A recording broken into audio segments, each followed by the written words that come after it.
যদি বাইরের কোচিং চলে আসে তাহলে তো পরীক্ষায় খারাপ যাবেই।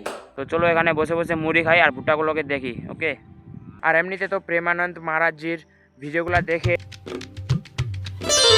হে দেশি guys, good morning, welcome to my new blog. So guys, আজকে হলো জানুয়ারি 2 তারিখ, আর কালকে সারাদিন কানকি ঘুরে আর রাতে পিকনিক টিকনিক খেয়েটে একদম শরীরটা একদম আলসি টাইপের হয়ে গেছে। তো এখন চান টান করি, তারপরে ফ্রেশ হই, মানে ভালো লাগছে না এরকম করে।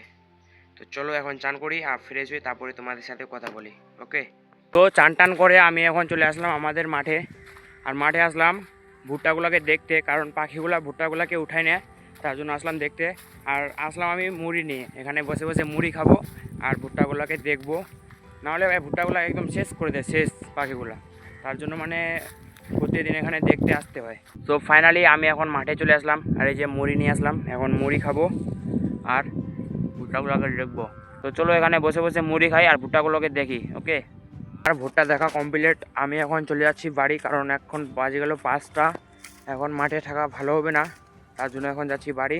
আর বাড়িতে আজকে আবার মাংস এনেছে, তো মাংস খেতে হবে রাত্রেবেলায়, কারণ কালকে ছিল বৃহস্পতিবার আমরা খাই না, মানে মাংস মাছ, মানে রসুন পেঁয়াজ বাদ, মানে নিরামিষ টোটাল। তো আজকে হলো শুক্রবার, তার জন্য আজকে নিয়ে আসলো মাংস। তো আজকে মাংস খাবো রাত্রেবেলায় আর এনজয় করব। আর আমাদের গ্রামের যতগুলো মানুষ আছে জানুয়ারির 1 তারিখ, নতুন সালের জানুয়ারির 1 তারিখ মাংস খাবেই খাবে, একদম গ্যারান্টি আছে যে মাংস খাবেই খাবে 1 তারিখে জানুয়ারির।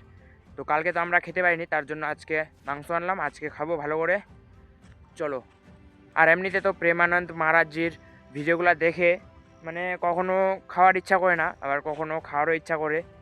ভিডিওগুলো যখন দেখি তখন মনে হয় যে না, আর খাবো না, মানে কোনো জীবকে মেরে খাওয়াটা ভালো না, কিন্তু তাও কি করব, মন মানে না, তার জন্য খেতে হয়।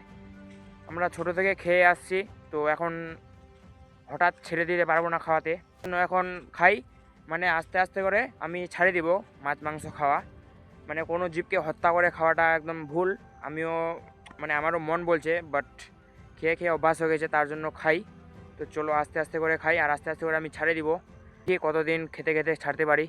চলো গাইস, আজকে যাই বাড়ি, আর বাড়িতে গিয়ে আজকে রান্না হবে আর আজকে খাবো। ওকে, সন্ধ্যা হয়ে গেলো, আমি এখন চলে আসলাম আমাদের মার্কেটে। এই যে দেখো আজকে মানে ফাঁকা ফাঁকা, বেশি লোকজন নাই।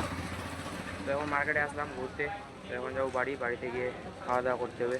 তো চলো ফাইনালি খাওয়া দাওয়া কমপ্লিট, এখন আমি চলে আসলাম রুমে। এখন রুমে এডিটিং করবো, পড়াশোনা করবো।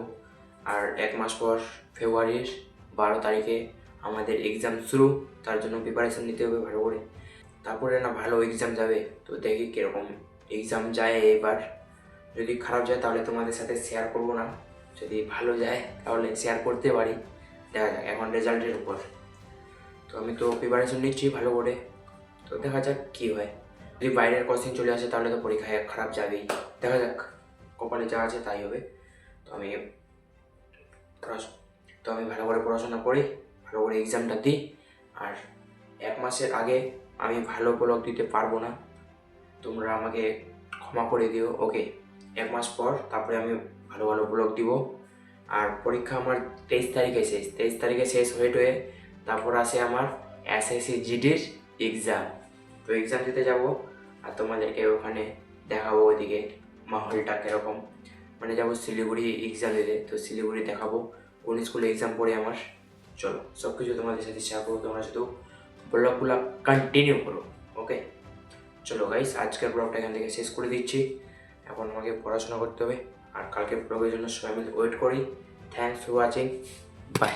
बहकी सभी जुबां हैं हम हैं हजारों।